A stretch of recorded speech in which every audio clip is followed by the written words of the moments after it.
I've been an operator, been an executive director, and I've done activities and I've been in sales because I'm empathetic, but I also very close to the business. And I very much understand exactly what's going on in the communities. When people call me, I can empathize, I understand, I can help them make good decisions. Welcome to Season 6 of Bridge the Gap, a podcast dedicated to informing, educating, and influencing the future of housing and services for seniors. Powered by sponsors AccuShield, Aline, NIC Map Vision, ProCare HR, Hamilton Captel, ServiceMaster, Patriot Angels, The Bridge Group Construction, and Solinity, and produced by Solinity Marketing.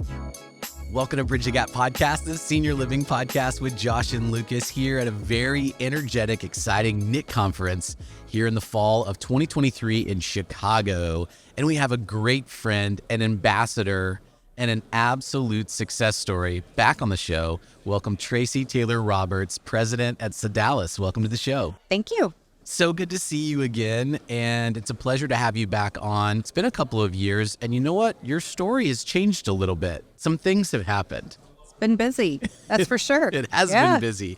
It has been busy, and there's been some recent articles. You've had some good press talking about the success that you have created at Sodalis. Your portfolio has grown, and your teams have grown.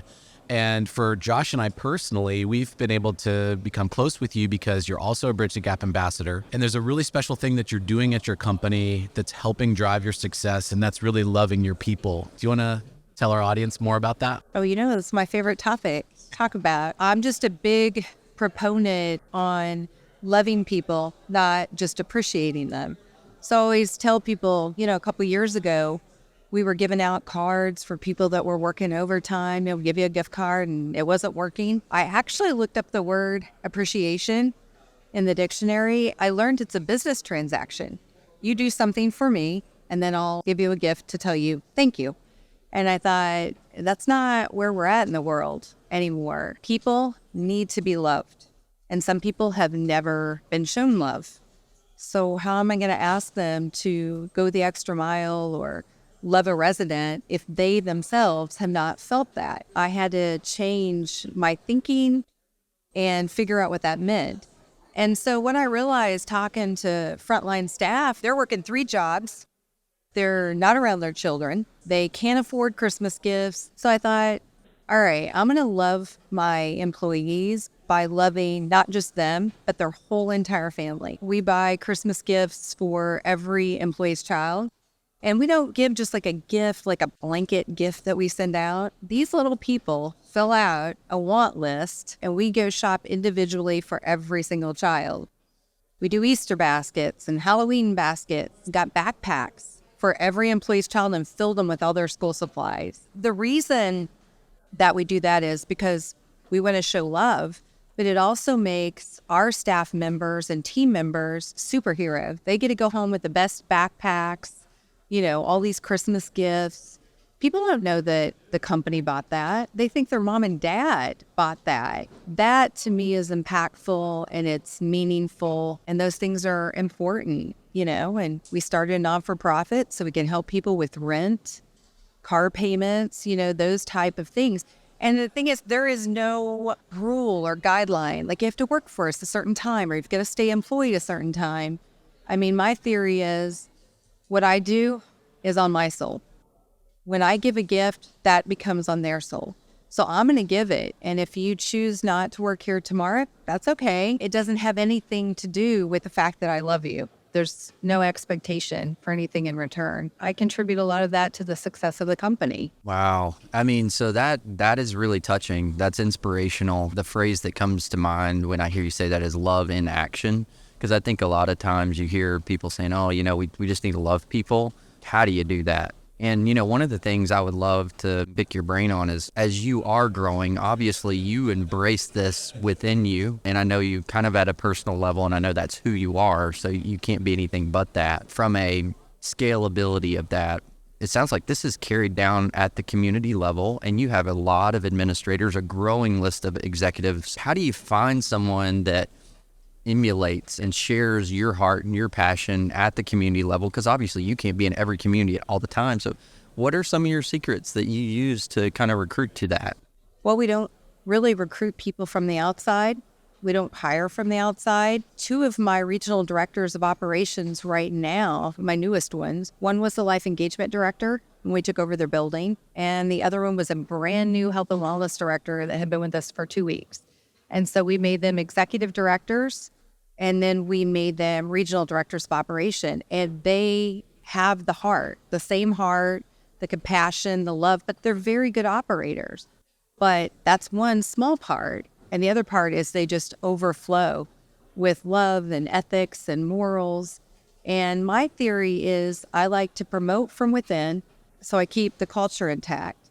And all I ask of them is to reach behind them and pull up other people like-minded and grow them, because that's how you can grow quickly and keep your integrity. Is I'm surrounded with like-minded people, and it's a joy to watch them support each other. You would never know if anybody's in Georgia or Florida or Texas. We don't care.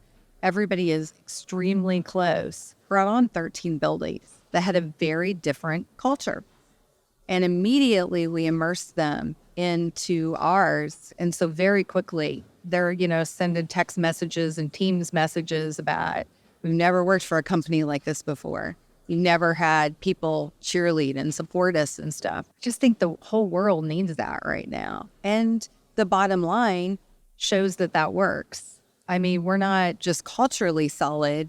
Our numbers are solid. These are good operators, but they just have a tremendous amount of love and ethics behind them. One of the toughest things to do is go into an existing community and try to improve culture, improve results. You're doing that really well. I'm sure there's a lot of natural human tendency for them to think, oh my gosh, another management owner that's going to come try to change everything. So how do you show that? How do you do that and transform that culture? What's step one?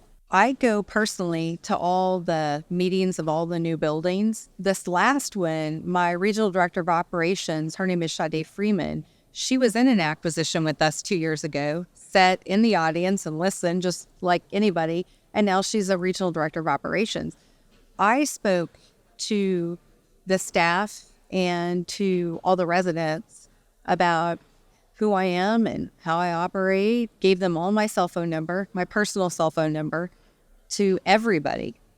And then Sade got up and talked from a very personal level about what it's been like the last 2 years to work for Sodalis. So I think that brings a lot of credibility. It's like I could say anything, but she's actually the proof, the living proof of what it's like to be with Sodalis and grow with Sodalis. And so I think that is the starting point. Those regional directors of operations, I don't do VPs. I do people that are boots on the ground. They're in those buildings 4 days a week, every week. And we're not there to give people reports or conference calls or waste their time. We're there to work with them. We're there to support them and do what they need us to do. We don't create layers, because as someone who was an executive director, the most frustrating thing for me was I would need an answer on something and I couldn't get one. 2-3 weeks later, those people had moved in somewhere else. So we immediately, and I mean immediately, respond to people when they need something. Maintenance, sales, whatever it might be. There are no barriers. And that's the most important thing as we scale, is that we don't think we're so smart. We want to put in stuff and then slow people down and create barriers. I don't want to do that. Aline is the most powerful all-in-one operating system for senior living, uniting critical workflows and data across sales and marketing, operations, leasing and billing, and resident care. All-in-one, easy-to-use senior living software suite. With best in-class reporting and data analytics built in, Aline enables your teams to be more efficient, make better decisions, and deliver high-quality resident experiences at scale. See how better operations drive better outcomes at Aline Ops, and sign up for a free demo. That's AlineOPS.com. As you get bigger, that becomes one of the things that you have to be more intentional about, because the natural, easy thing is to do what everyone else does, right? I don't do anything anybody else does usually. I mean, I'll have people call me and they'll say, well, all of your competitors are using this, or all your competitors are doing this. And I said, well, that's great. I'm not all my competitors. This is what I'm going to do. And I think it helps that I've been an operator, been an executive director, and I've done activities and I've been in sales because I'm empathetic, but I also very close to the business. And I very much understand exactly what's going on in the communities. When people call me, I can empathize. I understand. I can help them make good decisions. Yeah. Well, I think that's such a huge point, Lucas. Me and you have talked about it. It's not knocking, necessarily our industry or anyone, but I do think there's this widening gap as we continue to grow, as this industry seeks talent, not only at the community level, but regionals, VPs, C-suite, stakeholders to the industry. Seems like there's this widening gap of people that are entering our industry that have never, ever been in a community at any level. I find it kind of difficult for them to understand or be sympathetic, empathetic to something you've never experienced. Do you kind of find that as well?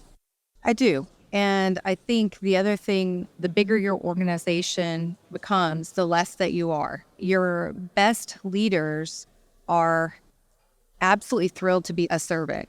A lot of people don't understand that. There is nothing glamorous or classy or anything about what I do. I get the opportunity to serve 1,500 employees and their children. That's an honor, to be a servant. But I'm the absolute least important person at the company. And I always say it, and I believe it to be true. Don't take yourself so seriously. You're not that important. Your cooks, your caregivers, those are the people that are the family members to our residents. They are absolutely the most important human being on the face of the earth. Being a CEO and being effective, you're looking at numbers, you're a coach, you're a cheerleader, you're a guide for people. But you're at the bottom of the pyramid holding everybody else up, and that's your job. So if people want to get into this industry and they want to be a servant and they have the heart of a servant and they're enthused by getting to serve people, this is the industry for them. If they want to get into this industry because they want to be a CEO and they want to, have this big portfolio, they're probably not going to do very well. I've been in it long enough that I can tell you that's true. 30 some years I've been in this industry. I'm very familiar with what makes people successful and when I see people that are probably going down the wrong road. Well, I think this is a very timely, needed conversation. Our listeners are hearing, Lucas, why we're fans of Traci, but we're here at NIC, a very transactional type of event for our industry. We need more of this messaging because obviously we're going to have transactions that drives the business side of our business, but you have to have a perfect marriage when you're dealing with people's lives, with humans, with culture. So thankful how you have eloquently stated that and how you are thoughtfully implementing that. And Lucas, I'm jealous because you get to work with Traci on a regular basis, and I feel like I'm on the island here, so I need Traci's cell phone too. That's right. So everybody's got it. She's Public easy to get a knowledge. hold of. Yeah. Yes, and I've been able to experience walking into a community with Traci and her puppy dog that she brings along with her, and seeing the joy of the community staff coming to embrace and get hugs from Traci. I've been on the front row seat of seeing that in action, and it's really unique. So before we let you get back to your busy schedule, talk to us about 2024 and what that looks like for Sodalis, if you're able to. I think we'll grow even more. I hired Stephen Crittenden. He's my COO, and he's got a really great background, very good at building structure and technology and things like that. It's just being extremely thoughtful about keeping the culture intact, removing the red tape, making sure that I'm accessible, and then making sure that everybody knows when they come to work with us that they have a seat at the table. I don't care what race you are, religion, your background, education level, doesn't matter. You have a seat at the table. So just growing is just being extremely thoughtful. And I want to grow because probably not for the reasons that other people do. I want to grow because I know that we can take broken buildings and we can make them successful, but how we go about it usually is very different. It's exciting to bring people in and then love them up, and you just see this mass group of people going out and loving other people up, and it's like, that's exciting, and I think we do a good job. I'm excited to see what else happens and what transpires and where Sodalis will go. Well, we are too. And for our listeners out there, Traci, I know they're going to want to connect with you and your team. They may not know that you have a not-for-profit that people are able to donate to help with some of these Christmas gifts, right? And we need all the help we can get because we've been so blessed and we've grown. So the need is there. Yeah, you can go on our Sodalis LinkedIn page and you'll see a QR code that you can hit, and it's got our EIN number. It's all a tax write-off, and people can contribute. Sodalis also has a Facebook page. You'll find the same thing on there. It sure does make a bunch of little people super, super excited. I mean, anybody who wants to help us, we'll take a help anytime they want to help. So, yeah. Well, that's very good. And sometimes people underestimate the power of $5 and $10. You know, when you get a bunch of people that are able to do that, that provides, you know, items in a backpack. It provides stuff in an Easter basket. It provides, you know, some wrapping paper and stuff like that. So Yeah. Encourage people to participate. I've teased my team. I said, you know, I've got like a couple more weeks to get this money raised. I said, if we don't get it raised, I'm going to have to drive Uber. I was like, I'm going to be an Uber driver of an evening. So, yeah. Okay, Bridge the Gap Nation. Love them up. Let's help Traci love them up here, and let's make sure that Traci's not driving Ubers on the weeknights. And we'll put that in the show notes. We'll make sure Sarah, our producer, gets that down there for you. Just scroll down on your iTunes player or your podcast player. You'll see the notes right there. There'll be a link to Traci's organization. Traci, thanks for spending time with us today. Thank you guys for having me. I always love talking to both of you. We appreciate your friendship and your leadership. For our listeners, you can also go to btgvoice.com, download this episode and many more. Connect with us on LinkedIn. We'd love to hear your comments and your feedback. And thanks for listening to another great episode of Bridge the Gap. Thanks for listening to Bridge the Gap podcast with Josh and Lucas. Connect with the BTG Network team and use your voice to influence the industry by connecting with us at btgvoice.com.